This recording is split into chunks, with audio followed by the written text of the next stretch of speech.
การเรนะพุทธังอภิปูชยามิอิมินาสการเรนะธัมมังอภิปูชยามิอิมินาสการเรนะ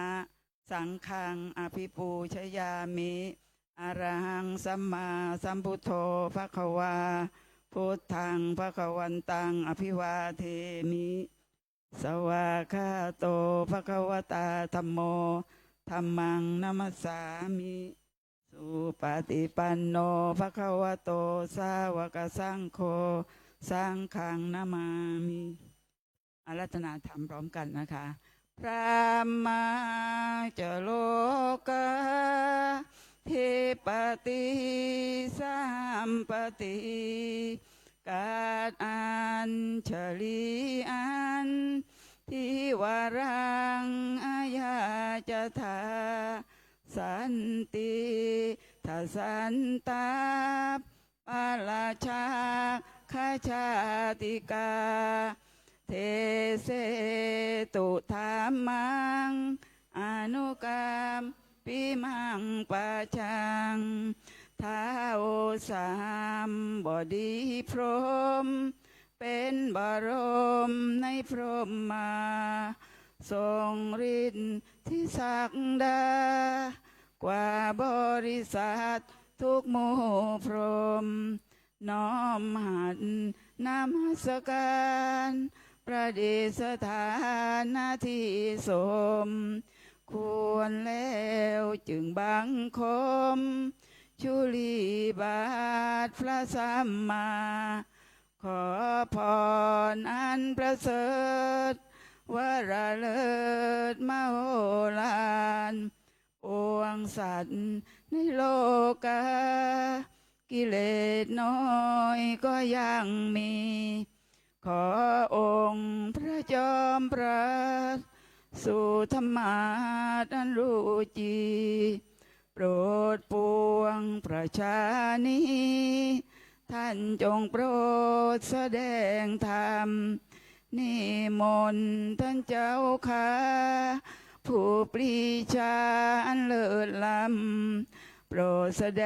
งพระสัจธรรมเทศนาและวาทีเพื่อให้สำลิดผล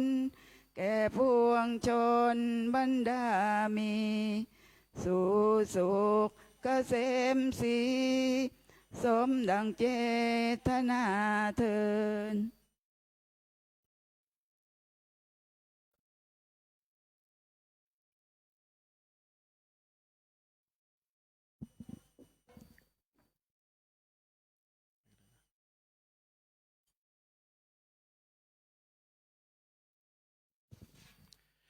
อิธานิตัสสะภะคะวะโตอะระหะโตสัมมาสัมพุทธัสสะปรินิพพานโตปัฏฐายะอัฏฐสังยุตระปัญจสกาธิกานิทเวสังวัชระสหัสสานิอติกันตานิปัญจุปันนะกาลวเสนะจิตตมาสัสสะฉัพพีสติมังวารวเสนะปนะโสระวาโรโหติเอวังตัสสะภะคะวะโตปรินิพพานาสาสนายุกาละคณนาสัลลักเขตตัพพาติอี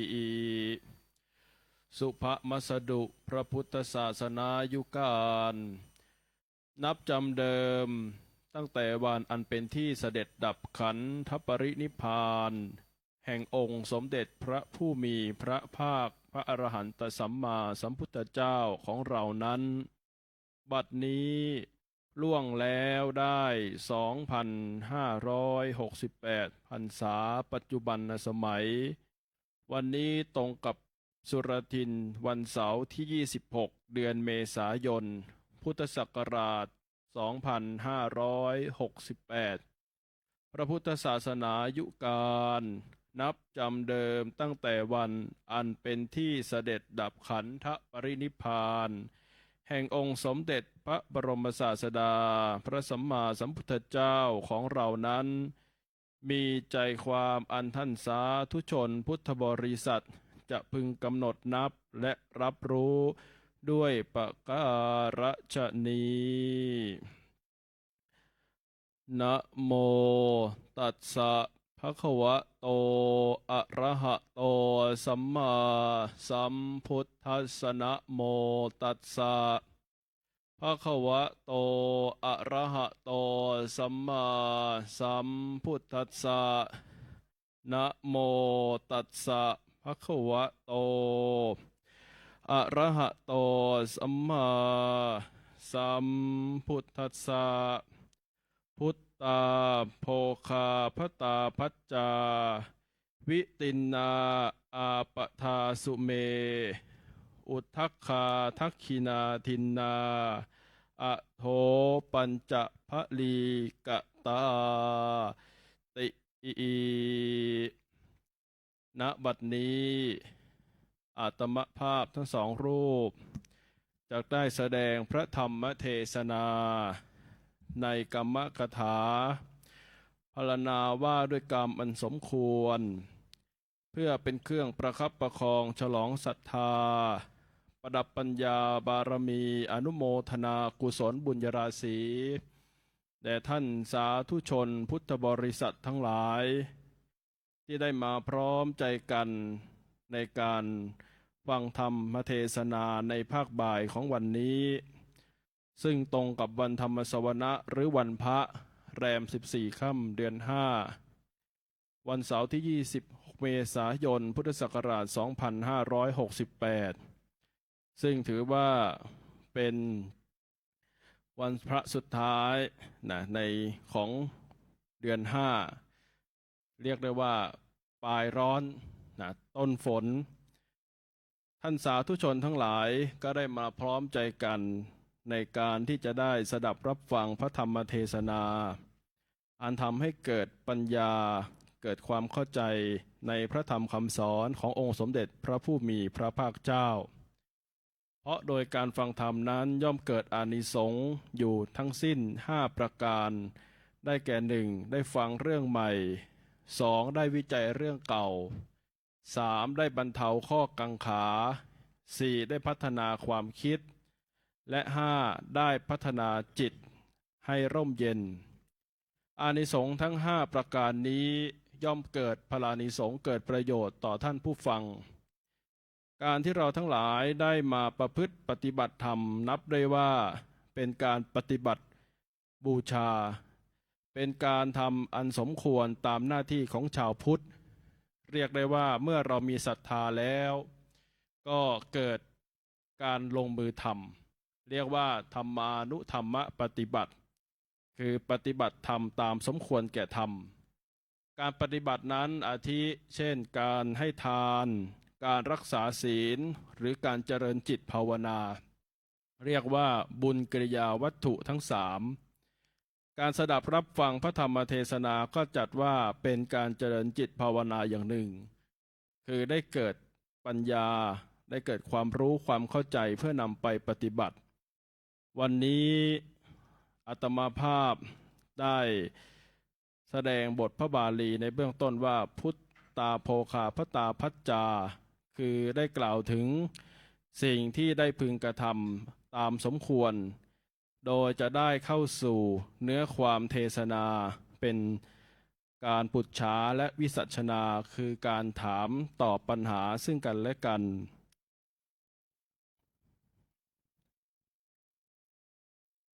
อิโตปรังสักกัจจังธัมโมเบื้องหน้าแต่ตอนนี้ไปอาตมาภาพจะได้นำพาท่านสาธุชนเข้าสู่การปุจฉาและวิสัชนาเพื่อฉลองศรัทธาท่านสาธุชนดังนั้นเพื่อให้ตรงกับเจตนาปารภของสาธุชนจะได้สืบสารการแสดงเป็นเวลาสืบไปก็แลการเทศนาปุจฉาวิสัชนาตามเชิงชั้นของพระธรรมกติกาจารย์จะต้องมีการสมมุติมอบหมายถวายหน้าที่ให้แก่กันและกันเสียก่อน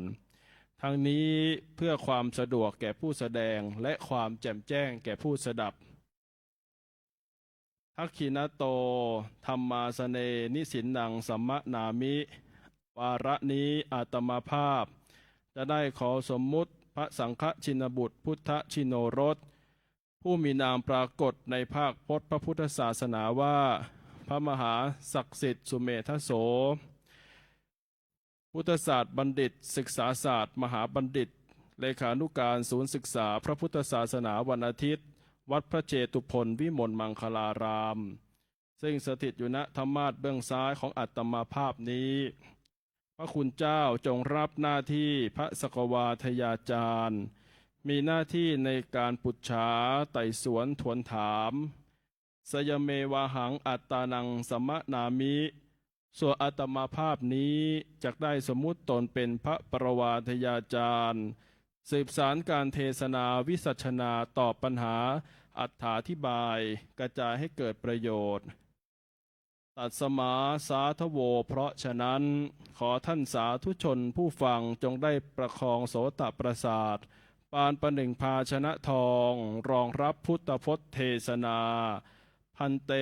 สกวาทาจาริยะข้าแต่พระสกวาทยาจารย์ผู้มีปัญญาจงได้โปรดแจกแจงพระธรรมเทศนาเพื่อฉลองศรัทธาประดับปัญญาบารมีเพิ่มกุศลบุญญาราศีในส่วนธรรมสวนะใหม่ณกาลบัดนี้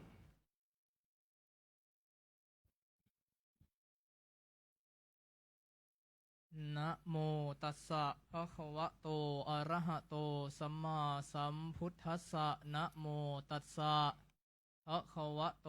อะระหะโตสัมมาสัมพุทธัสสะนะโมตัสสะภะคะวะโตอะระหะโตสัมมาสัมพุทธัสสะอะทะโคปะระวาทาจริโยระโหคะโตสัตถุธัมมังวิจินันโตเตสุธัมเมสุกังขังอุปัฏฐเปตวาอัตตนาวิสัชเชตุงอสโกนโตเยนะปะระวาทาจริโยเตนุปสังกมิอุปสังกมิตวาวันทะนังกัตตวาอัฏฐปันหังปุจฉติติณบัดนี้อาตมภาพผู้ได้รับการสมมุติจากท่านพระสังฆชินบุตรพุทธชิโนรสซึ่งนั่งปรากฏอยู่ณธรรมาสน์เบื้องขวานั้น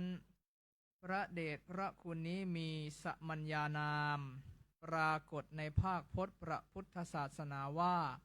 พระมหาธีรพัฒญาณธีโรพุทธศาสตร์บัณฑิตปรริยนธรรม3 ประโยควัดประยุรวงศาวาสท่านได้แสดงอานิสังสกถาพันนาอานิสงส์ของการฟังธรรมเริ่มตั้งแต่ต้นจนปริโยสารด้วยสำนวนโวหารที่สละสลวยมากด้วยสาระจังหวะดีลีลางามใจความก็กระชับเป็นที่จับจิตสะกิดใจท่านสาธุชนผู้ฟังและในที่สุดก็ได้สมมุติให้อาตมาภาพรับแสดงในตำแหน่งพระสกวาทยาจารย์เป็นประธานในการเทศนามีหน้าที่อัญเชิญพระสัทธรรมนำพระวาจาแห่งองค์สมเด็จพระสัมมาสัมพุทธเจ้ายกขึ้นตั้งเป็นหัวข้อปัญหาเพื่อปุจฉาซักไซ้ไต่ถามซึ่งกันและกันอาตมภาพจักได้ดำเนินความตามหน้าที่ของพระสกวาทีเพื่อตั้งปัญหาธรรมแล้วนำมาสอบถามตามโอกาสอันควรสืบต่อไปอัฏฐโขปะระวาทาจริโยอัฏฐปันหังสุนันโตตัสสะวิสัชเชสีติการปุจฉาวิสัชนาปัญหาธรรมในรูปของการสนทนานั้นพระพุทธเจ้าตรัสว่าเป็นมงคลดังมีพระบาลีว่าธรรมสากัจฉาเอตัมมังคะละมุตตมังการสนทนาธรรมเป็นมงคลประการหนึ่งและพระพุทธองค์ตรัสไว้อีกว่า กาเลนะธรรมัสสวนังเอตัมมังคะละมุตตมัง การฟังธรรมตามการก็เป็นมงคลอีกประการหนึ่ง บัดนี้ขอเชิญท่านสาธุชนทั้งหลาย ตั้งใจสดับรับฟังพระธรรมเทศนา ในลำดับต่อไปเถิดครับกราบนมัสการครับพระอาจารย์ ครับผม ขอถวายความ วัน เคารพ นี้ ได้มาสนทนาธรรม ครับ ว่าโดยในเรื่องของกรรมใช่ไหมครับ ครับ ตามที่ได้ตั้งเป็นอุเทศเป็นหัวข้อไว้ นี่ถือว่าเปลี่ยนสถานที่นะพระอาจารย์ ครับมาสถานที่ในวันนี้มารอบนี้ก็เปลี่ยนที่ใหม่ มาสาม นะ รอบเปลี่ยน3 รอบนะพระอาจารย์ ครับ พัดมา แต่มีสิ่งหนึ่งไม่เปลี่ยน คือญาติโยมนะครับ ญาติโยม อย่าง มาฟัง เสมอ ตลอด ต้นเสมอปลาย ครับ เรียกว่าทำหน้าที่อย่างต่อเนื่อง ครับ เป็นเรื่องที่น่าอนุโมทนา ครับก่อนที่จะเข้าเรื่องนะพระอาจารย์เมื่อ ครับ กี้พระอาจารย์ได้กล่าวไว้วันนี้ก็ถือว่าเป็นพระสุดท้าย ครับ ของเดือนเมษา ครับ ก็ ผม คือปลายร้อนใช่ไหมพระอาจารย์ ครับเป็น ปลาย ปลาย ร้อน ร้อนแล้ว อ๋อ นะครับพระอาทิตย์ก็ทำหน้าที่อย่างเต็มที่ครับอาจารย์ เรียกว่าไม่ตกข้อบกพร่องใด ๆ ค เล รับ ย ก็จะร้อนหน่อย นะครับ ญาติโยมก็ต้องดูแลรัก ครั ษา บ สุขภาพนะเพราะว่าช่วงนี้ก็ร้อนจัดเลย ครับ เดี๋ยว ทำห ก็ น้าที่อย่างเต็มที่ ครับ ครับ ก็วันนี้ดังที่ยกอุเทศขึ้นมา ครับ ว่าด้วยเรื่องของสิ่งที่ควรทำ ครับผม หรือว่ากรรมสิ่งที่ควรทำเพราะว่าบางคนบางท่านบอกว่าการดำเนินชีวิตนะโดยวิถีของคารวาส ครับ โดยปกติทั่วไปเนี่ยเราก็จะรู้จักคารวาสธรรมนะพระอาจารย์ เป็น ครับเบื้องต้น ธรรมะของผู้อยู่เรือน ใช่ผู้อยู่เรือนคารวาสธรรมเนี่ยเบื้องต้นง่าย ครับ ๆ แต่ก็จะมี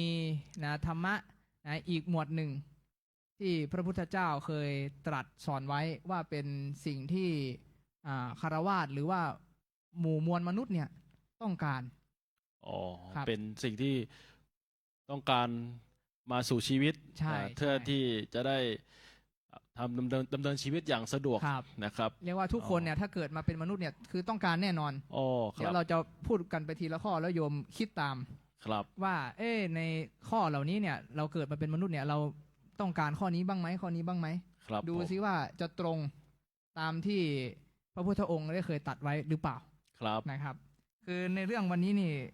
เป็นเรื่องของพระสูตร ครับ ที่ชื่อว่าปัตตกรรมสูตรนะพระอาจารย์ ครับผมปัตตกรรมสูตร ครับ เป็นพระสูตรที่ปรากฏอยู่ในพระสุตตันตปิฎกครับอาจารย์ โอ้อยู่ในพระสูตรตันต เป็น ปิฎก เรียกว่ากล่าวถึงกรรมที่สมควร อ๋อ ที่พึงกระทำ ครับ ที่พึงมีพึงเป็น ครับคือสิ่งที่ควรทำว่างั้นเถอะ ครับผม พูดง่ายๆนะครับ โดย ปัตตกรรมสูตรพระอาจารย์ ครับ มีที่มาพระอาจารย์ ครับมีที่มานะครับ ครับ เมื่อครั้งพุทธกาลนะท่านเศรษฐีผู้หนึ่งนะเศรษฐีท่านนี้เนี่ยถ้าเอ่ยนามไปนี่ชาวพุทธต้องรู้จัก ดัง นะ มาก เป็นเรียกว่าเศรษฐีระดับต้นนะ อืม เคยสร้างวัดถวายด้วยว่าวัดเชตวัน ครับ นะครับที่เมืองสาวัตถีเนี่ยเคย นี่ สร้างวัดถวาย ผู้ที่ ครับ สร้างวัดถวายถือว่าไม่ธรรมดา อ๋อชื่ออะไรพระอาจารย์ ชื่อว่าท่านอนาถบินติกะเศรษฐี อ๋ออนาถบินดิกะเศรษฐี แปลว่าเศรษฐีผู้เป็นที่พึ่งของคนอนาถา อ๋อ เป็นแล้วก็ท่านจะมีอุปนิสัยอย่างหนึ่งคือ ครับ มักจะตั้งโรงทาน ตั้งโรงทาน ตั้งโรงทานให้คน อ๋อ ได้มากินข้าวกินน้ำกิน ครับ ปลากัน จึงเป็นที่พึ่งเรียกว่าอนาถบิณฑิกะเศรษฐีครับ ที่พึ่งของคนอนาถา ครับผม วันนี้คือเป็นตัวละครหลักเลย ใช่ อ๋อ นะครับก็ ครับ โดยพระองค์นั้นได้ทรงตรัสนะครับ ว่า ครับ ทำ4ประการเนี่ยที่บุคคลพึงปรารถนา ครับ พึงพอใจในฐานะที่เป็นคฤหัสถ์เป็นคารวาส อืม ควรจะมีเนี่ย ครับ ก็มีอยู่ด้วยกัน4ประการครับ มี4ประการด้วยกัน ครับ โดยประการที่1ก็คือ ครับ เรียกว่าพึงมีนะครับก็คือโภคะโภคะสมบัติเนี่ยจงเกิดขึ้นแก่เราทุกคนมีความปรารถนาที่อยากจะมีสมบัติ อ๋อประการที่ 1 ก็คือขอโภคะสมบัติ ครับ ก็คือมีโภคะสมบัติเกิดขึ้นกับเรา ก็คือทรัพย์สินเงินทองนี่แหละ ครับ ในการ คน ที่ เรา จะเป็นพึงอำนวยความสะดวกหรือเรียกอย่างว่าปัจจัย4นะครับ ก็คือเกิดมาเป็นมนุษย์ประการแรกนี่ก็ต้องมีปัจจัย4 ครับ มีโภคะสมบัติเพื่อที่จะใช้บริโภคอุปโภคใช้สอย ถูกต้อง ป ค ระ รับ การแรก ครับผม อ่า ประการต่อมาคือมียศ อืม นะครับ มียศ คือยศหรือว่า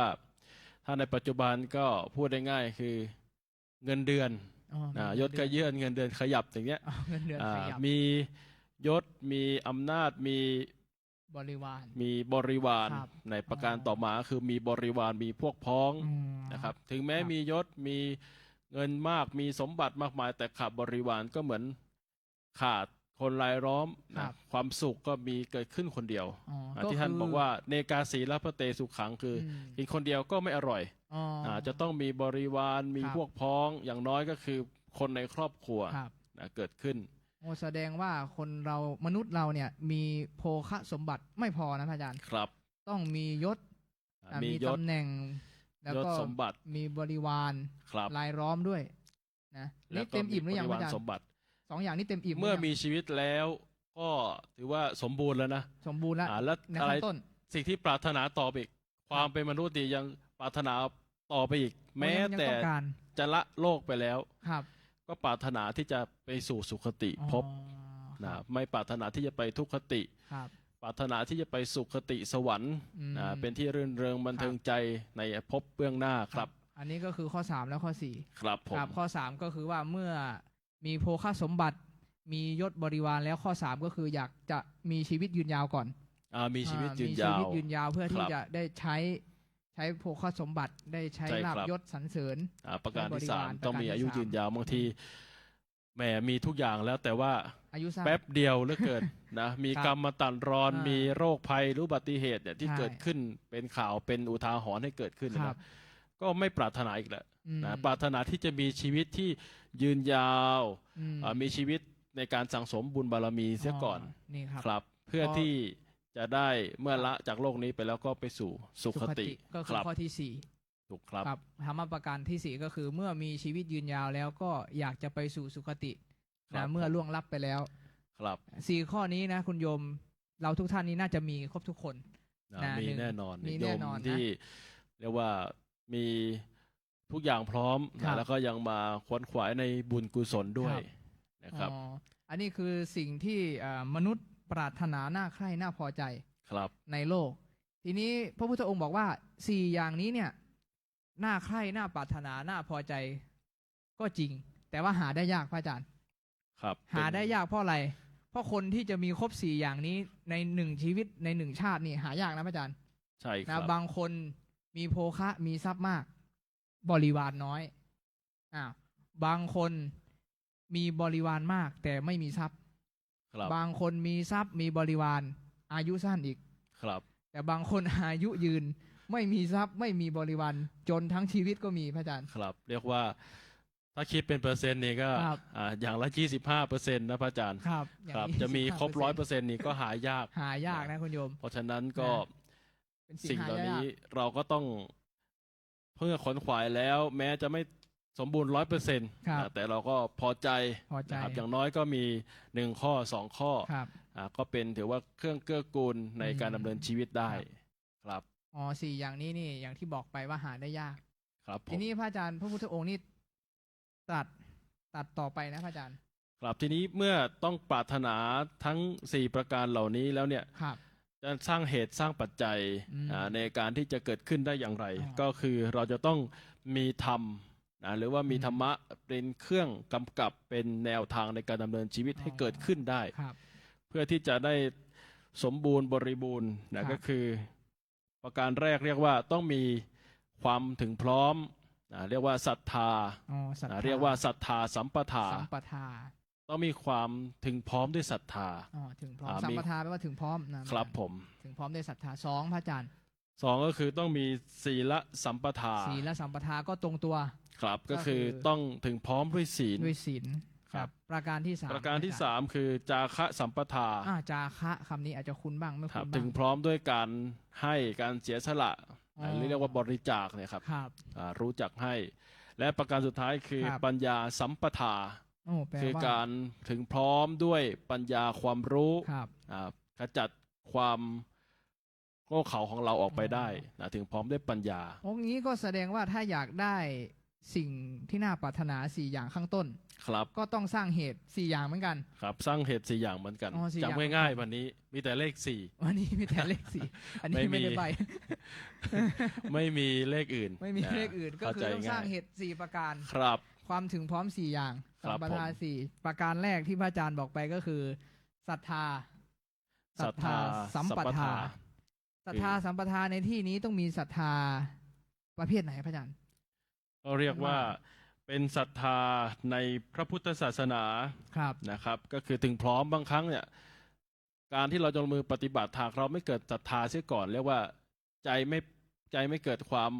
อ่อนน้อม ครับ นะบางครั้งก็อาจจะ ไม่เชื่อนะ ไม่เชื่อมีความสงสัยก็ ครับ ยากที่จะถึงในด้านอื่น อืม ๆ เพราะเราต้องมีศรัทธาอะไรครับศรัทธาในพุทธคุณ อ๋อพุทธคุณที่เราสวดกันนะครับพระอาจารย์ ครับ พุทธคุณ9เนี่ยนะพระอาจาร พุท ย์ ธคุณเก้า อ๋อ นะ อิติ สัตว์ ปิโสเนี่ยนะพระอาจารย์ ครับ อ๋อ พระบรมศาสดาของเราเนี่ยเชื่อในพุทธคุณ เชื่อใน อืม การตรัสรู้ของพระพุทธเจ้า ครับ นะ ก็คือ ว่าปัญญาหรือธรรมะที่เราได้มาประพฤติปฏิบัติเนี่ย ครับ นะก็คือเกิดขึ้นโดยพระพุทธองค์ อืม เป็น เป็นผู้ ผู้ ต ต รั รั ส ส รู้ รู้ ครับ ครับผม อ๋อประการแรกก็คือมีศรัทธาในพุทธคุณ9 ครับ นะก็คือศรัทธาต้องศึกษาด้วยนะพระอาจารย์ ครับ บา ศึ ง ก ที ษา ศรัทธาแล้วไม่ศึกษานี่คำว่าศรัทธากับงมงายนี่ก็จะมี ใกล้ เส้น เคียง บาง ใกล้เคียง กั้น กัน อยู่ เลยนะ ๆ ครั นะ บ เพราะฉะนั้นศรัทธาที่ดีก็คือต้องประกอบด้วยการศึกษา ครับ แล้วก็ศรัทธาในพุทธคุณของพระพุทธองค์ ศรัทธากับปัญญาไปควบคู่กัน ไปควบคู่กัน บางครั้งเราศรัทธาไหว้บูชาสักการะ แต่ ครับ ไม่ประพฤติปฏิบัติ ก็ไม่เกิด ก็ไม่เกิดประโยชน์ อืม นะครับ ไม่สมบูรณ์ อืม เพราะฉะนั้นจะต้องเมื่อศรัทธาแล้วก็ประพฤติปฏิบัติตามมา ครับ ก็คือข้อที่2ครับ ต้องมีศีลสัมปทาถึงพร้อมด้วยศีล ศีลสัมปทาถึงพร้อมด้วยศีล ครับ เว้นสิ่งที่ควรเว้น ครับ นะครับ เช่น ครับ การประพฤติปฏิบัติรักษากายวาจาที่เรารู้จักกันคือศีล 5 ศีล5เบื้อง เป็น ต้น เบื้องต้นเลย หรือว่าวันธรรมสวนะวันพระญาติโยมก็มาถือศีลอุโบสถ ครับ อย่างเช่นญาติโยมที่นั่งอยู่ที่นี่เนี่ย ครับ เป็นผู้ถือศีลอุโบสถ ครับ ในวันธรรมสวนะ อืม เพิ่มขึ้นไปอีก เพิ่มขึ้นไปอีก นะ ก็คือมีถือศีลอยู่เป็นนิดในชีวิต ครับ ประจำวัน ครับผม ก็คือว่าเมื่อมีศีลแล้วนี่ก็จะตั้งอยู่ในความไม่ประมาท ครับ การดำเนินชีวิตก็จะอยู่รอดปลอดภัย ครับผม ก็จะท เครื่องคุ้มป้องกันภัย ำนะอันนี้ก็คือข้อที่สอง ครับ ศีลสัมปทาประการที่3ข้อที่3พระอาจารย์จาคะ จาคะ สั สั ม ม ป ป ทา ทานะครับ ครับ ความหมายคือการรู้จักให้ท่านยังบอกหลวงพ่อพุทธาท่านบอกว่า จิตที่คิดจะให้สุขใจกว่าจิตที่คิดจะเอา อืม ก็คือเมื่อเราให้แล้วเนี่ย ครับ เราก็เกิดความสบายใจให้ เบิก ผู้อื่น บาน ที่เขาขัดแคลนหรือ ครับ ต้องการแต่ถ้าจิตที่เราคิดจะเอาเนี่ยเมื่อไม่ได้มันเกิดความโมโหบ้าง เกิดความโลภ หรือบางทีได้น้อยก็ยังผูกใจเจ็บนะครับ ก็คือ ไม่ ไม่ ได้ ได้ น้อย ตามที่ต้องการอย่างเงี้ย อ่า นะแล้วก็ไม่มีที่สิ้นสุดเลยนะครับ ค เรี วาม ยกว่า อยากนะ ครับ เรียกว่า ครับ มีอะไรนะพระบาลีที่บอกว่านัตถิตัณหาสมานาที ครับ ความตัณหาเสมอ แม่น้ำเสมอด้วยตัณหาไม่มีนะไม่สิ้นสุดจริง ครับ ๆนะแต่เมื่อเราให้ไปแล้วเราก็เกิดความสบายใจ อ๋อนี่ จะให้มากให้น้อยให้ตามกำลังนะครับ ใช่ อย่าให้เรียกว่า เกินกำลัง ให้แข่งกันอีกนะ บางท่านเนี่ยให้แข่งกันอีกนั่งข้างกันเนี่ย ครับ นะเพื่อนข้างๆนั่งทำบุญไป ครับ 500 อ่า ฉันทำบุญไป1,000อ้าว โอ้โห ไม่ยอมกันอีกควักอีกเพิ่มไปอีก1,500 แข่งกัน เขาเรียกว่าบิดแข่งกันเหมือน ค ป รับ ระมูลเลยนะพระอาจารย์ ไม่ สุด ได้ ท้าย นะ มารู้ตัวอีกทีหมดกระเป๋าอย่างเงี้ย ครับ นะนี่ก็ไม่ได้เดือดร้อน ครับ อันนี้ เราก็ คือ ให้ตามกำลัง ครับ นะ ข้อ ให้ด้วยใจ จาคะสัมปทาท่านบอกว่าเหมือนมี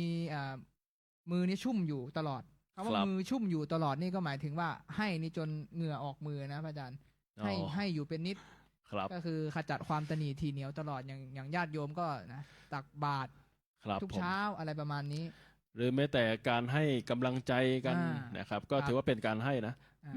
ม่นับเฉพาะสิ่งของให้ ครับ กำลังใจให้คำพูดที่เกิดกำลังใจ ครับ อย่างเช่น ผู้ที่ประสบภัยเหตุการณ์ต่างๆเนี้ย ครับ ก็ให้กำลังใจซึ่งกันและกัน ครับ แล้วก็ นะครับ ให้สุดท้ายก็ให้อภัยนะพระอาจารย์ ครับเป็นการให้อภัยทาน ครับก็น่าจะยากที่สุดละให้อภัย ครับ แต่ก็สามารถทำได้ ครับ อยู่ที่ใจของเราท่านทั้งหลาย ครับ อันนี้ก็ข้อที่สามจาคะสัมปทา ครับ ข้อที่สี่ก็คือปัญญาสัมปทา ครับ ท่านบอก ปัญญาสัมปทา ครับปัญญาสัมปทานี่พระอาจารย์มีปัญญาสองอย่าง ครับผ ปั ม ญญาทางโลกกับปัญญาทางธรรม อ๋อแบ่งเป็น2อย่าง แบ่ง นะ เป็นสองอย่าง ปัญญาทางโลกนี่ก็คือปัญญาในวิชาการทางโลก ครับ ในการทำมาหากิน ในการเลี้ยงชีพ วิชาชีพ ความรู้ในการประกอบอาชีพ ใช่ นะแต่ละวิชาชีพก็จะมีความรู้เฉพาะใช่ไหมครับ ถูกต้อง ครับผมในการ ค ไป รับ ใช้ในการทำมาหากินในการ ใช่ เลี้ยงชีพ ใช่แต่ถ้ามีปัญญาทางโลกอย่างเดียว ไม่มีปัญญาทางธรรมกำกับ อ๋อไม่พอ ก็ป นะ รอดไม่พอพระอาจารย์ ครับ ครับปัญญาทางธรรมในที่นี้ก็คือรู้จักลดละเลิกนะกิเลสตัณหาต่างๆ พระอาจารย์ ครับ อย่างในพระคัมภีร์นี้ท่านบอกว่าให้รู้จักลดละเลิกนิวรณ์ห้า อ๋อนิ นิ ว ว ร ร ณ์ ณ์ห้า 5 ก็ประกอบไปด้วยนะความโลภความอยากได้ ครับ นะข้อหนึ่งข้อสองก็คือความพยาบาทเบียดเบียน เป็น ข้อ นิวรณ์ทั้ง5ประการ ห้าประการ เป็นกิเลสอยู่ในใจเราเลยนะ ข้อสามคือความหดหู่ หดหูใจ ครับข้อสี่ความฟุ้งซ่าน ความฟุ้งซ่าน ครับ แล้วก็ข้อห้าความลังเลสงสัย ความลังเลสง ครั สั บ ย ประมาณ5ข้อนี้เนี่ยคือเป็นตัวขัดขวางสำคัญพระอาจารย์ ครับ ครับบางทีเรามีวิชาการทางโลกนี่ความรู้ท่วมหัว เอาตัวไม่รอด เอาตัวไม่รอด อ๋ นี่ อ เพราะว่า เนี่ยนะที่ ครับ คำแต่โบราณ ใช่ ก็มาจากธรรมะนี่แหละ ใช่ ครับ เพราะว่าไม่มีเขาเรียกว่าไม่มีปัญญาทางธรรมคอยกำกับ อ๋อ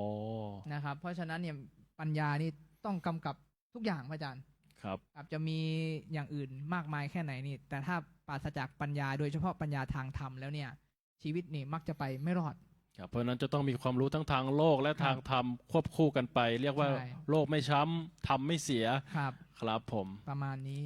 นะครับ อันนี้ก็คือ4ข้อนะพระอาจารย์ ครับ เหตุ4ประการ ทวนให้ญาติโยมฟังหน่อยพระอาจารย์เหตุ4ประการต้องถึงพร้อมด้วยอะไรบ้าง ประการที่1นะมีโยมบางท่านนี่นั่งจดแล้วเรียบร้อยนะเดี๋ยว ให้แจกรางวัลดีไหมอาจารย์นะถ่ายเทศจบนะแจกรางวัลตอบคำถาม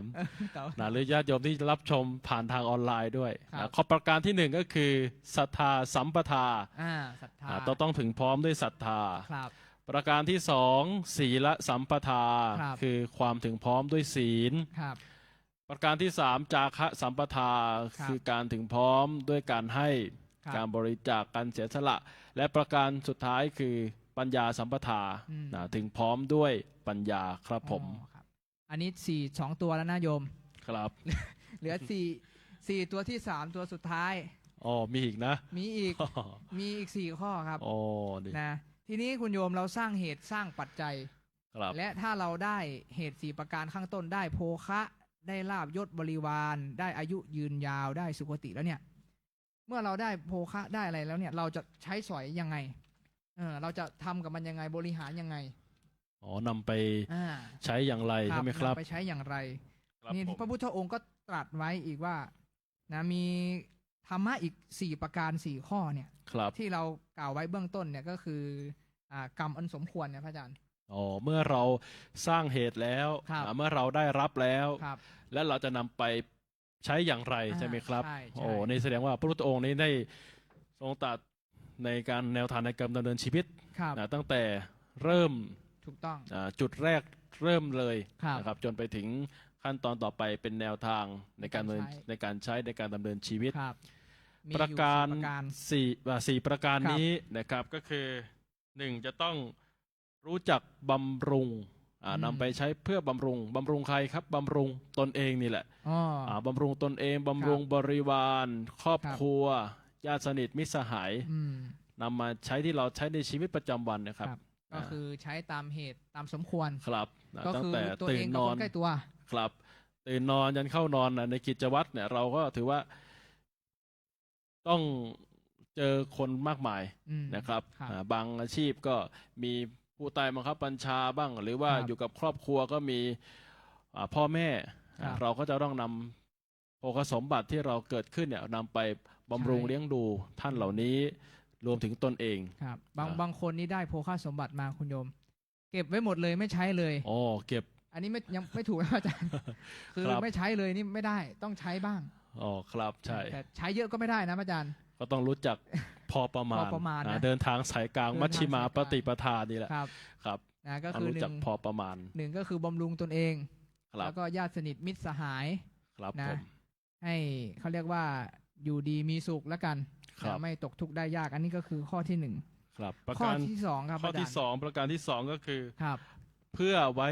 ป้องกันพยันตรายนะ อืม ภัยที่จะเกิดขึ้นนะไม่ว่าจะเป็นจากดินจากน้ำจากลมจากไฟหรือว่าป้องกันเหตุสุดวิสัยครับพระอาจารย์ เหตุสุดวิสัย นะจะต้องมีเอาไว้เป็นสำรอง สำรอง เพราะว่าบางทีมันเกิดเหตุฉุกเฉิน ครับ นะครับอะไรก็เกิดขึ้นได้ อย่างทุกวันนี้เนี่ยเขาจะมีวิธีให้ทุกคนได้รู้จักไว้ป้องกัน ครับ นะ ยัง คืออะไรครับ พะอาจาย์ ทราบไหม อย่างไรพระอาจารย์ เขาเรียกว่าทำประกันครับ อ๋อทำ แต่ไม่ได้วันนี้ไม่ได้มา ประ ขาย แต่มาเล่าให้ฟัง มาเล่าให้ฟัง นะว่าต้องมีประกัน อืม บางทีเนี่ยด้วยความที่เราพฤติกรรมนะครับ ครับ พฤติกรรมหรือว่าชีวิตประจำวันเราไม่ได้รู้จักเก็บไว้นะเพราะฉะนั้นเขาจะต้องมีตัวแทนนะหรือว่าผู้ที่ทำหน้าที่ดูแลตรงนี้ ครับ หลายท่านก็จะนำไปทำเป็นประกันไม่ว่าจะเป็นประกันชีวิตประกันสุขภาพอย่างเงี้ยครับ ประกันทรัพย์สิน ประกันทรัพย์สิน บ้านก็ ต่าง นะรถ ๆ แม้แต่ ก็ รถหรือบ้านจะต้องมีประกัน ครับ นะเพราะฉะนั้นนี่ก็คือบ่งให้เห็นว่าบ่งชี้เห็นว่าเป็นการรู้จักเตรียม ครับ รู้จักเตรียมเพื่อที่จะเมื่อวันหนึ่งเกิดปัญหาขึ้นเรา ครับ ก็จะได้มีทุนเหล่านี้ ครับ มีโภคสมบัติเหล่านี้เพื่อนำไปแก้ปัญหา หรืออย่างง่ายๆ พระอาจารย์ ครับ หรือคนบอกว่าไม่มีเงินทำประกัน และจะทำยังไงกับข้อที่สองง่ายๆ เลยคุณโยมอย่างเช่นบ้านใครเก่าๆนี่ไม่ยอมเปลี่ยนสายไฟเงี้ยโยมแต่นี่ทีนี้ โอ้ มีโภคะสมบัติ ครับ โอ้ไม่ยอมเปลี่ยนสายไฟกลัวเปลืองเงิน ครับผม นี่ไม่คอยสอดส่องดูแลทีนี้ไฟฟ้าลัดวงจรขึ้นมา โอ้นี่ก็ จากเล็กกลายเป็นใหญ่ได้ ครับ อาจารย์ เป็นปัญหาลุกลาม ใช่ นะ เพ เพราะ ราะ ฉะ ฉะ นั้ นั้น นนี่ เราจะต้อง คือป้องกันง่าย ป้องกันนะครับ ๆครับพวกฟืนไฟ พวกน้ำนะหรือบางคนอยู่บ้านไม้ก็ปลวกอย่างนี้ ครับ นะก็ต้องคอยดูแลบ้านที่อยู่อาศัย รู้จักป้องกันไว้ครับ รู้เท่าไว้ป้องกัน ใช่ รู้ทันไว้แก้ไข ครับ รู้ทั้งเท่ารู้ทั้งทันทั้งป้องกันและแก้ไข ครับ อย่าให้เกิดขึ้นแล้วค่อยไปแก้ไข อืม เราป้องกันไว้ก็ย่อมดีกว่า ครับ แน่นอน ครับ อันนี้ก็ประการที่สอง ครับ ครับประการที่สามครับพระอาจารย์ ประการที่สามก็คือเราจะต้องรู้จักทำพลี อ๋อพลี ทำพลีนี่ชื่อไม่เคยได้ยินเลยหรือบางท่านอาจจะ พลี พลี ครับ นะครับพลีหรือทำพลีนะครับ ก็คือการรู้จักบริหารให้เป็นสุขโดยรอบ สงเค ก็ ราะห์ คือ นะ สงเคราะห์โดยรอบๆตัวเราเนี่ยมีอะไรบ้าง มีกี่ประการพระอาจารย์ นะครับ วันนี้ แบ่งออกเป็นทั้งสิ้น 5 ประการด้วยกัน อ๋อครับ 5ประการ คือ 5 สง อย่าง เคราะห์ห้าอย่างสงเคราะห์ห้าอ ครั ย่า บ ง การสงเคราะห์ทั้ง 5 อย่าง ครับ ประการแรกก็คือ ยาติพลี อ๋อ ก็คือการสงเคราะห์ญาติ สงเคราะห์ญาติ เหมือนที่ว่าเราไปบำรุงเนี่ยครับ ครับ นำไปสงเคราะห์อย่างเช่น เทศกาลต่างๆ ที่ ครับ ผ่านมาเนี่ยก็เทศกาลสงกรานต์เนี่ย ครับ ก็นำไปสงเคราะห์ญาติมิตรที่อยู่ภูมิลำเนาหรือว่าญาติที่เรารู้จัก ครับ ก็สงเคราะห์ท่าน อืม เรียกว่ายาติพลีครับ ยาติพลี ประการที่สองก็คืออติถิพลี อติทิพลีก็คือการสงเคราะห์กับแขก แขก ผู้มาเยือน อืม นะครับแขกผู้มา หรือ เยือ ว่าน เพื่อนบ้าน เพื่อนบ้านต่าง ครับ ๆก็สงเคราะห์ตาม มีน้ำ เหตุ ใจ สมควร คนไทยเรานี้นะครับจะมีอยู่สิ่งอย่างหนึ่งที่ ครับ ไม่เหมือนชาติไหนก็คือ มักจะถามว่ากินข้าว อืม กินข้าวหรือยัง กินข้าว นอกจาก ไหม จะทักทายสวัสดีนะพระอาจารย์นะ อ๋อกิน ยัง ข้าว ทัก หรือยัง ยังถามถึงการเป็นอยู่ อืม การอิ่มท้องเรียกว่า ครับ ก้นถึงฟากปากถึงน้ำ อ๋อ จะต้องมีการต้อนรับขับสู้ นะ ผู้ที่เป็นแขก ครับ แขกบ้านแขกเรือน ครับ ไม่ว่าจะเป็นแขกระดับครอบครัวจนไปถึงระดับสูงสุดคือระดับประเทศ ครับ เขาจะต้องมีแนวทางท่าทีที่จะเพื่อต้อนรับ ครับ อย่างสมเกียรติสมศักดิ์ศรีครับ ครับ อันนี้ก็คืออติถิพลีก็ ค คื รั อบ เกี่ยวกับแขก ครับ ประการ ผม ที่สามก็คือ อุพะเปตพลี อ๋อเปตะ เปตพลี อ๋อเปตะนี่ไม่ได้รวมแค่เปรตอย่างเดียวพระอาจารย์ ไม่ใช่นะครับ อ๋อก็คือ ความหมายของเปตาคือ ครับ ผู้ที่ล่วงลับ ล่วงลับไปแล้ว ล่วงลับดับขันไปแล้ว อืม นะครับ ผู้ที่เป็นบรรพบุรุษ ครับ เมื่อท่านดับขันเรียกว่าละจากโลกนี้ไป ครับ แล้วเราก็ทำบุญอุทิศให้กับท่าน อ๋อ เรียกว่าอยู่ก็เลี้ยงกาย ตายก็เลี้ยงวิญญาณ อืม มีการทำบุญระลึกถึง ครับ ไม่ว่าจะเป็นเทศกาลหรือวันครบรอบ ครับ ก็จะมักมีการทำบุญหาอยู่เสมอ ค ครับ เพื่อที่จะระลึกนึกถึงแล้วก็แสดงออกถึงความกตัญญูของเรา ครับ ผู้ที่ยังอยู่ อันเป็นคุณธรรมเป็นพื้นฐานของคนดีครับ ครับ อันนี้คือประการที่ 3 ข้อที่ 4 พระอาจารย์ ข้อที่ 4 เรียกว่าราชพี อ๋อราชพลีนะ ราชพลีเนี่ยครับผมเป็นการสงเคราะห์หรือว่าบรรณาการให้กับพระราชา อ๋อ อ่า ใน พ ส ระ มัย รา ก่อ ชาน นี่ ใน ก็ สมัย ง ก่อนเนี่ยจะต้องมีการบรรณาการนะครับพระอาจารย์ อ๋อครับให้พระราชา มีต่างบ้านต่างเมืองเนี้ยเป็นเมืองประเทศสลาเป็นเมืองขึ้น ครับ ก็ต้องมีเครื่องบรรณาการ อ๋อ หากไม่มีมาเนี่ยถือว่าเป็นอรินะ อ๋อครับ เป็นอริทันที อ๋อ ก็คือเป็นขายเป็นศัตรูนะแต่ใน ถ้า สมัยนี้ ปัจจุ นี่ บัอาจารย์ ปัจจุบันเนี่ยเขาเรียกว่าผ่านระบบ ราชการ ราชการนะก็คือการเสียภาษี เสียภาษีอากร ภาษีอากรต่างๆเนี่ย ครับ เพื่อที่จะนำไปใช้ในการบริหารจัดการในประเทศนั้นๆนะครับก็ต้องมีการเสียภาษี อย่างเป็นผู้ชายก็ไปรับใช้ชาติอะไรอย่างนี้ ครับ ก็ถือว่าเป็นการราชพลีเหมือนกั ครับทำตามกฎหมายบ้านเมือง ตามกฎหมายบ้านเมืองก็ถือ ครับ ว่าเป็นราชพลี แล้วก็ประการสุดท้ายครับพระอาจารย์ ประการสุดท้ายก็คือเทวตาพลี อ๋อเท เทวตาพลีก็คือการสงเคราะห์แม้แต่เทวดา เทวดา นะครับไม่ใช่เพียงเฉพาะในโลกเพราะนั้นยัง ครับ เทวดาเนี่ยก็เป็นผู้ที่คุ้มครองรักษา เทวดานี่รู้สึกว่าจะสร้างบุญยากนะพระอาจารย์ ครับ ว่าอยู่บนสวรรค์ อยากเกิดเป็นมนุษย์ อยากเป็นมนุษย์ อยากเป็นมนุษย์ นะ อยากทำบุญ ได้สั่งสมบุญมีโอกาสทำบุญตลอด ใช่ ได้ทุกวัน ครับ นะครับ แต่เทวดา อ นี่ ย่างเช่น ยาก พิธีที่เราจะเห็นบ่อยๆเนาะ ครับ ก็จะมักจะมีการแต่ก่อนจะเริ่มพิธีแล้วก็มักจะมีพิธีบวงสรวงเทพยดา ใช่ หรือว่าการสวดบูชานพประเคราะห์ ครับ ที่จัดขึ้นที่วัดพระเชตุพนอย่างเงี้ย อ่า ก็คือเป็นการสงเคราะห์ลำดาเหล่าเทพเจ้าเหล่าเทพยดา ครับ นะครับผู้ที่ดูแลรักษาสถานที่ต่างๆ หรือประเทศไทยของเราก็มี ครับ พระสยามเทวาธิราชเป็นต้น อืม ครับ ครับอันนี้ นี่จึงให้เห็น ก็คือ ว่าเราจะต้องนำไปสงเคราะห์สิ่งที่อยู่รอบนะบริหารจัดการโภคสมบัติเหล่านี้ ครับ ทั้งพรี5 ประการ ห้า ค ป รับ ระการ อันนี้คือข้อ 3 นะพระอาจารย์ ครับผม ข้อสุดท้ายนะพระอาจารย์ ข้อสุดท้ายก็คือ เราจะต้อง บำรุ จัก งสมณะ ครับ ข้อสุดท้ายเนี่ยคือบำรุงสมณะก็คือ สมณะ พระสงฆ์นะพระอาจารย์นะครับ ผม เพราะว่าในพระคัมภีร์ท่านก็บอกว่าพระสงฆ์นี่ก็คือเป็นผู้ที่ปฏิบัติดีปฏิบัติชอบ ครับ นะแล้วก็สั่งสอนญาติโยมนะเดิ เรี น ยก ทา ว่าง ให้ธรรมะ ให้ ให้ ธรรมะ หลักธรรมสงเคราะห์ซึ่งกันและกัน ถ้าญาติโยมไม่บำรุงไม่ดูแลปฏิสันถานพระสงฆ์ก็อยู่ไม่ได้ ครับ ครับ อย่างญาติโยมมาเนี่ยก็มีปฏิสันฐานต้อนรับด้วยการให้ ให้น้ำนะ ให้สิ่งของนะเนี่ยถวายน้ำ ถวาย มา น้ำ เนี่ยนะเป็นอามิตรปฏิสันฐาน ครับ นะครับ ทีนี้จะให้อะไรกลับแทนก็คือตอบแทนด้วยการให้ธรรมะแล้วว่าธรรมะปฏิสันฐานให้ธรรมะนำไปประพฤติปฏิบัติในชีวิตประจำวัน ครับ ครับผม อันนี้ก็คือสี่สุดท้าย ครับ สี่สุดท้ายนี่ก็คือวิธีการใช้โภคทรัพย์อาจารย์ ครับผม หนึ่งคือบำรุงตน ครับ บิดามารดาญาติมิตร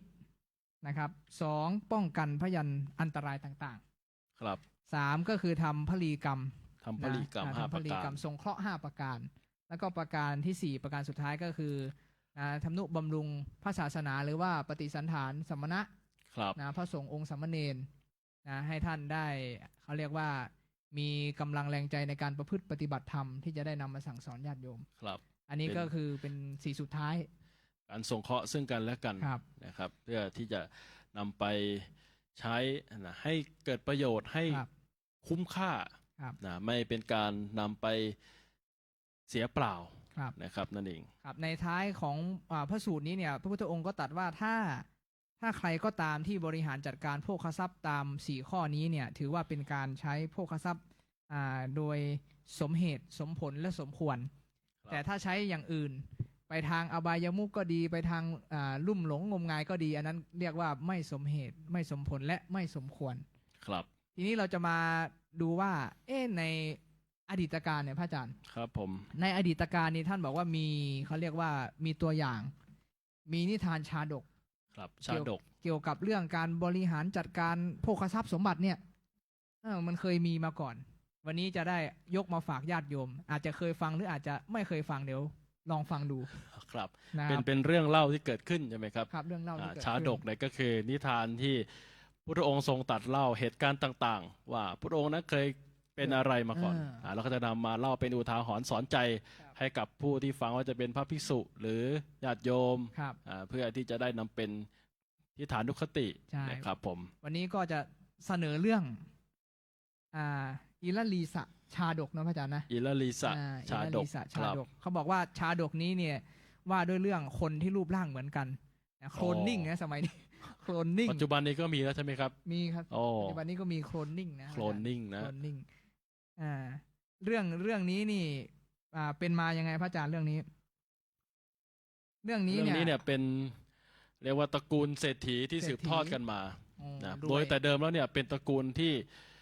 ใจบุญสุนทาน เขาบอกว่าใจบุญสุนทานถึง7 ชั่วโคตรนะพระอา ครั จาร บ ย์7 ชั่วคน เรียกว่านึกถึงตระกูลนี้โคตรนี้นามสกุลนี้เนี่ยแสดงว่าเป็นตระกูลเรียกว่านักศรัทธาชั้นแนวหน้า แนวห เลย น้า นะ เลยนะครับ เศรษฐีแนวหน้าทำบุญตลอด ครับผม นะทีนี้มาเขาเรียกว่ามาถึงรุ่นที่8คุณโยม รุ่นที่8เนี่ยตำแหน่งเศรษฐีเนี่ยตกไปถึงนายอิละลีสะนะสมัยก่อนที่อินเดียเนี่ยเศรษฐีนี่เป็นตำแหน่งเนาะพระอาจารย์นะครับ เป็นตำแหน่งนะตกทอดมาอยู่ที่นายอิละลีสะนี่เป็นเศรษฐีในรุ่นที่8เงินเนี่ยรวมทั้งหมดคุณโยม800 ล้าน โอ้โห800 ล้านนะครับ มีเงินรวมทั้งหมดเนี่ย แสดง 800 ล้าน ว่าอันดับถ้าจัดอันดับเนี่ยก็ต้นๆเลยนะครับ ต้นๆเลย ทีนี้เนี่ยอิละลีสาเนี่ยเกิดมาเป็นคนเขาเรียกว่ารูปร่างพิกลพิการ เป็นต้นว่ามีหัวเนี่ยจะปูดๆหน่อย ครับ นะสังเกตได้ง่ายหัวจะปูดๆหน่อย แล้วก็ร่างกายไม่สมประกอบ แต่ร่างกายนะไม่เท่าไหร่พระอาจารย์ ครับ แต่จิตใจนี่สิ เป็นยังไงครั จิ บ ตใจเนี่ยผิดแผกจาก DNA เลยนะ อ๋อ DNA เขานี่7 ชั่วคนนี่ทำบุญทำทาน ครับ แต่นายอิละลีสาเนี่ยไม่รู้ DNA ไปเป็นยังไง เป็นไงครับ เป็นคนตนีทีเหนียว โอ้ ตนีทีเหนียวไม่พอไม่เลื่อมใสศรัทธาด้วย ไม่มีศรัทธา ไม่ เล มี ย ศรัทธาใน เมื่อ การ ไม่มี บูช ศรัทธาแล้วอย่างอื่นก็หมดหวัง หมดหวังเลย ครับ เนี่ยอย่างที่เราบอกต้องมีศรัทธาสัมปทาใช่ไหมคุณโยม ครับ นายอิละลีสานี่ไม่มีศรัทธาสัมปทานะก็คือไม่ได้สนใจเลยว่าบรรพบุรุษเนี่ยจะเคยทำการทานมาก่อนไออย่างโรงทานเนี่ยสมัยก่อนเศรษฐีเนี่ยตั้งโรงทานไว้ที่บ้าน ครับ อิละลีสาทำไงพระอาจารย์ เป็นยังไงครับ เผาทิ้ง โอ้โห เผาทิ้งเลย ไม่เก็บไว้ยังเผาทิ้งอีกนะ เผาทิ้งเลยโรงทาน เพราะว่ากลัวจะต้องตั้งโรงทานนี่แห ใช่ ละก็เลย ควรตั้งโรงทาน ทำลายเสียเลย ทำลายซะเลย โอ้ นะไม่ได้เผาทิ้งเลยพระอาจารย์ ครับ ทรัพย์สมบัตินี่ก็ขุดฝังไว้ใต้บ้านใต้ปราสาท ไม่ได้ไปฝากธนาคาร ไม่ได้ฝากธนาคาร อ๋อ แล้วก็ขับไล่พวกสมัยก่อนเนี่ยคนจรก็จะไปบริเวณหน้าบ้านเขา ครับ เพราะว่ารู้นี่ว่าตระกูลนี้เนี่ยชอบให้ทานนี่ ใช่ ก็จะมาแวะเวียนมา ขับไล่ไปเลย แต่พอมาถึงแล้วหมดซะแล้ว ทีนี้วันหนึ่งคุณโยมสมัยก่อนเศรษฐีนี่ต้องเข้าเฝ้าพระราชานะเป็นก โอ้ ฎทีนี้พอเดินผ่านเขาเรียกว่าผ่านชาวบ้านเนี่ยเขาก็กำลังนะล่ำสุราเมลัยหรือว่ากำลังกินข้าวกินปลาเนี่ย ครับ ตัวเองก็ไม่อยากจะกินสิเขาชวนไม่อยากจะกินเพราะอะไรเพราะกลัวจะได้เลี้ยง อ๋อท่านเป็นเศรษฐีนี่ เป็นเศรษฐี เรียกว่าเป็นเจ้าภาพ กลัวจะได้เป็นเจ้าภาพคุณโยม อ๋อ ก็เลยอดเลย ครับ นะอดไม่ยอมกิน ทีนี้วันหนึ่งอยากจะกินขึ้นมา ทำยังไงดีล่ะ จะไปกินต่อหน้าประชาชนไม่ได้เดี๋ยวเขาให้เลี้ยง อ๋อ ก็เลยแอบกิน แอบกินคนเดียวเลย แอบ นะ กินคนเดียว โอ้โห แล้วของดีๆก็ไม่กินด้วยพระอาจารย์แพง ครับ ของดีๆก็ไม่กินกินแต่ของถูก โอ้ ๆจนผอมสู้เป็นโรคเหลืองอ่ะพระอาจารย์ โอ้โหนี่แสดงว่าไม่บำรุงผู้อื่นแล้ว แม้แต่ตัวเองก็ยังไม่บำรุงอีก ตัวเองก็ไม่บำรุงก็คือข้อแรกก็ยังไม่มีนะพระอาจารย์ ครับ ไม่บำรุงตัวเอง ทีนี้วันหนึ่งก็เลยให้ลูกน้องเนี่ย อยากจะเห็นบอกอยากจะชิมสุราซะหน่อย ครับ งั้นก็เลยให้ลูกน้องไปซื้อ แล้วก็ทีนี้ก็ไปเข้าไปในป่าคุณโยม ในบ้านก็ไม่ได้นะกลัวทาสจะมาขอกินอีกกลัว อ๋อ คนอื่น มีคนใช้ก็ไม่ได้นะ คนใช้ แม้แต่ จะมา คนใน ขอกิน บ้านก็ไม่ได้ ไม่ได้ อ๋อจะต้องแอบไปในป่า ไปในป่าไป ค พุ่ รั ม บ ไม้ ทีนี้ก็กินอร่อยโหมึนเมาเลยทีนี้ครับ นอนกิ้งเกือกคุกฝุ่นเลยพระอาจารย์ โอ้โห ทีนี้ เต็มที่เลย ทีนี้เรื่องเนี่ยไปถึงพระอินทร์ ครับ พระอินทร์นี่เป็นบรรพบุรุษปู่ย่าตายาย หรือเท้าสักกะเทวราชเนี่ยนะ ไปเกิดแล้วทีนี้ก็เลยใช้ยานทิพย์เนี่ยส่องลงมา บอกว่า เอ๊ะรุ่นลูกเราเนี่ยมันเป็นยังไงนะตระกูลเราเนี่ยมันทำทานแบบเราหรือเปล่าไอ้รุ่นที่8เนี่ย พอรู้สึกว่าบุญกุศลไม่ได้รับเลยใช่ไหม ไม่ถึงเลย ไม่ปกติจะมี เออ ได้รับบุญได้รับกุศลจากลูกหลา ป น ติโอนมาตลอด โอ้ ทุกชั่วคนมาชั่วที่8นี่ไม่โอนมา ขัดข้องเศรษฐกิจ ขัข้อง ไม่ดี เลยก็เลยส่องลงมาอ๋ออีละลีสะนี่ไม่ทำบุญทำทาน โอ้ แถมยังมาเผาโรงทานเราทิ้งอีกนี่ ครับ โอ้ทีนี้ก็ท้าวสักกะก็เลยอยากจะสั่งสอนอีละลีสะก็เลยลงมาแปลงกายโคลนนิ่ง โอ้ทำแบบให้เหมือนเป๊ะเลย ให้เหมือนอีละลีสะเป๊ะเลย อ๋อ ทีนี้ก็ไปเข้าไปหาพระราชาสิ ครับทีนี้ก็เข้าไปเข้าเฝ้าอะ เข้า นะ เฝ้าแล้วตามเวลาอิราลิสาตัวจริงอยู่ไหนโยมอยู่พุ่มไม้เมาอยู่ ไม่รู้ นะ เรื่องแล้ว ไม่ ตอน รู้ นั้น เรื่องเลยแต่ว่า ครับ ตัวปลอมนี่เข้าไปหาพระราชาบอกว่าข้าพระองค์เนี่ยจะให้ทรัพย์สมบัติข้าพระองค์ให้แก่พระราชาเลย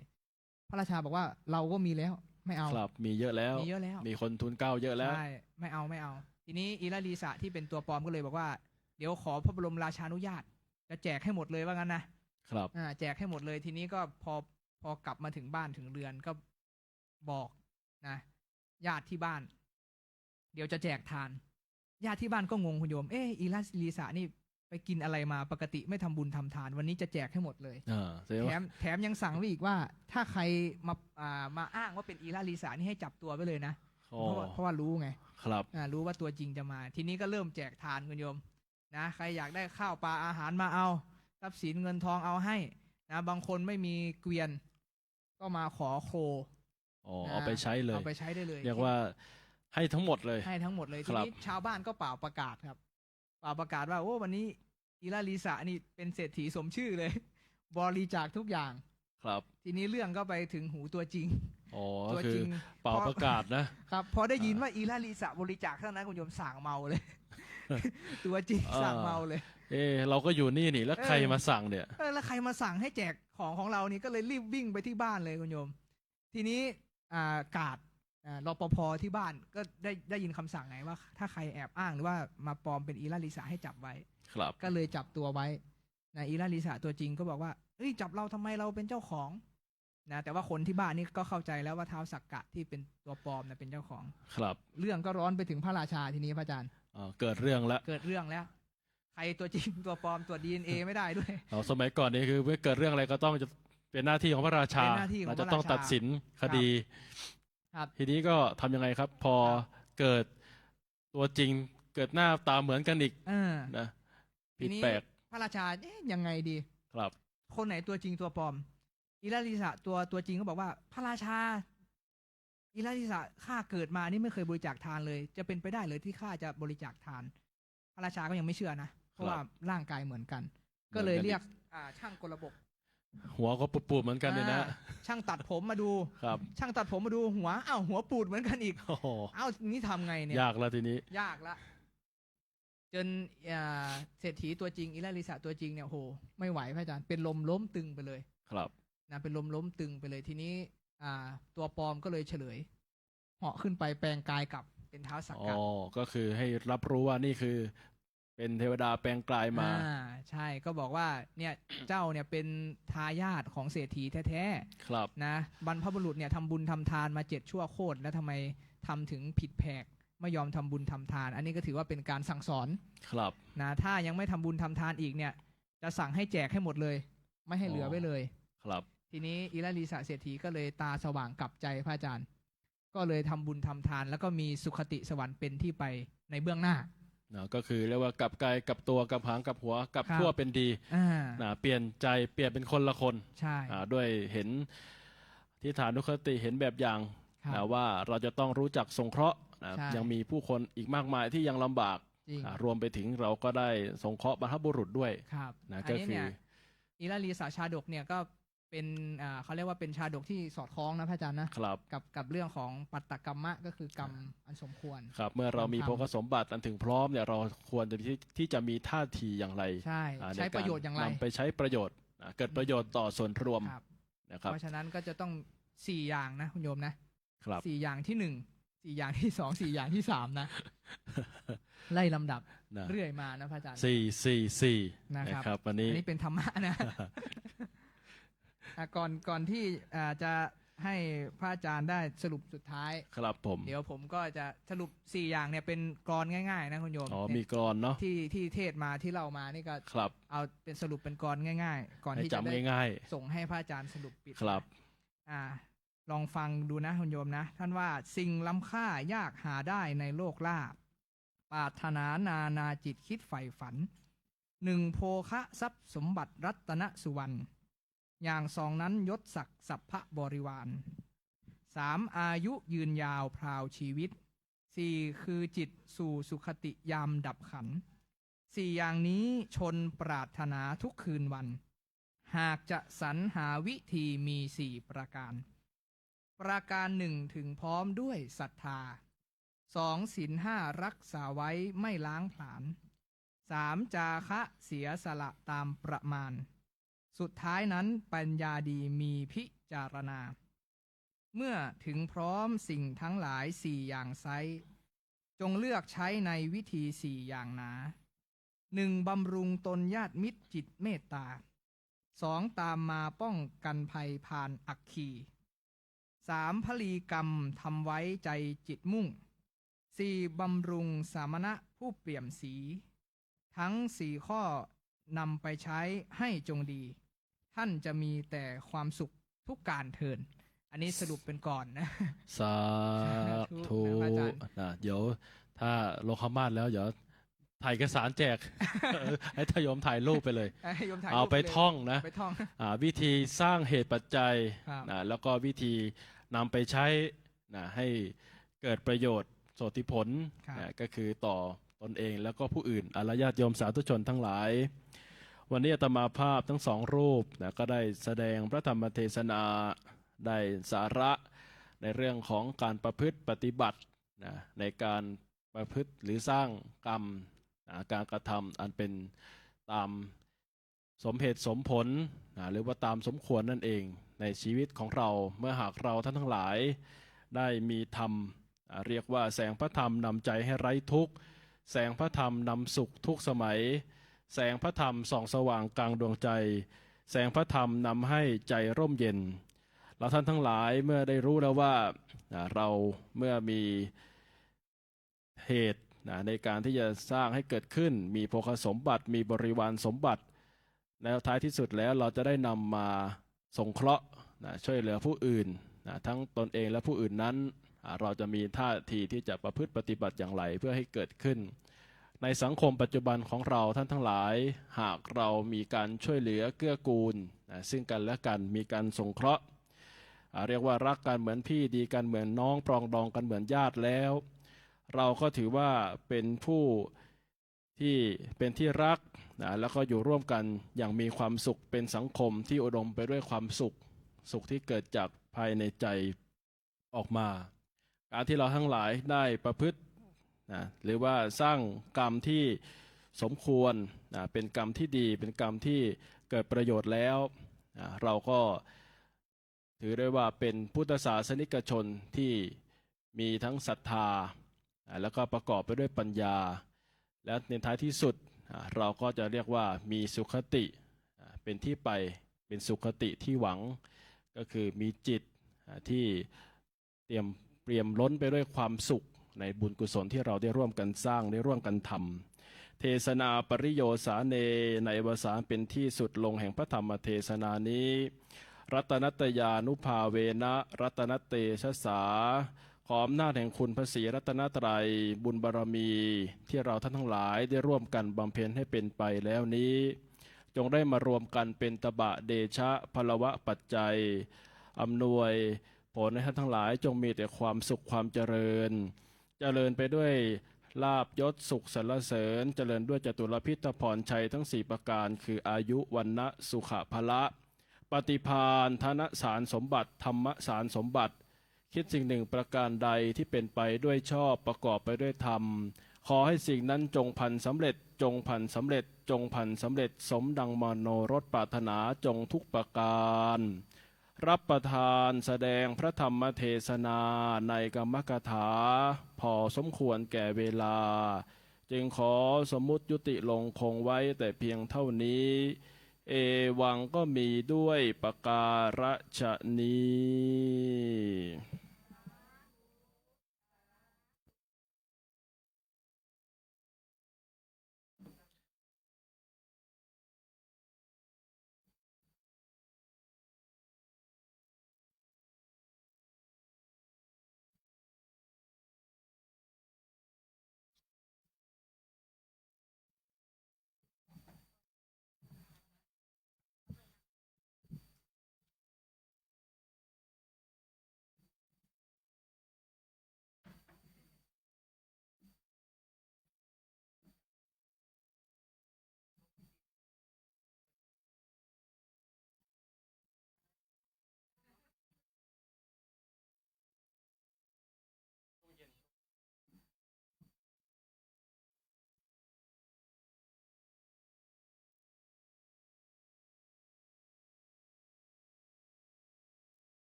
โยมกรวดน้ำยะถาวาริวหาปุราปริปุเรนติสาคะรังเอวเมวะอิโตทินังเปตานังอุปกัปปติอิจิตังปฏิตังตุมหังคิปะเมวะสมิจฉตุสพเพปุเรนตุสังกปปาจันโทปนรโสยะถามณิโชติระโสยะถาสัพพีติโยวิวัชชันตุสัพพะโรโควินัสตุมาเตภวัตวันตรายโยสุขีทีขายุโกภวะอภิวาทนาสีริสนิจังวุธาปจายโนจตตารโอธรรมาวัฏันติอายุวันโนสุขังพระลัง